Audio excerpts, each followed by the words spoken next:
Alors je reviens sur le premier verset, le premier chapitre de la Genèse, qui nous montre bien le processus de séparation. Alors, Dieu dit qu'il y ait des luminaires dans l'étendue du ciel pour séparer le jour de la nuit.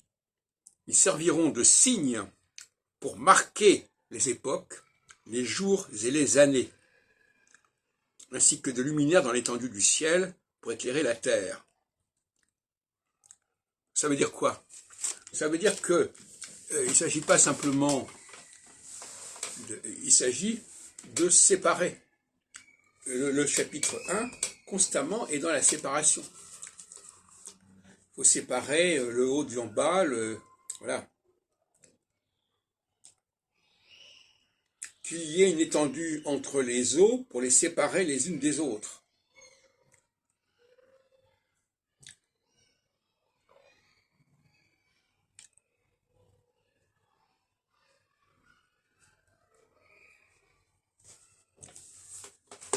Donc, dans le plan divin, il n'y a pas une finalité, quelle qu'elle soit, il y a une volonté d'établir un ordre qui implique une séparation.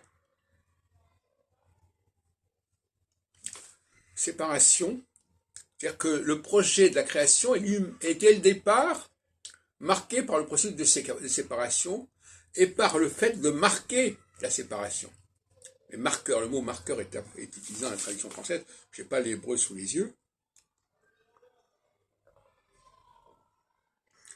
Que Dieu dit qu'il y ait une étendue entre les eaux pour les séparer les unes des autres. Je l'ai dit tout à l'heure. Qu'il y ait la lumière, Dieu appela la lumière jour et les ténèbres nuit. Il y eut un soir et il y eut un matin. Donc il y a une dualité, il y a une alternance.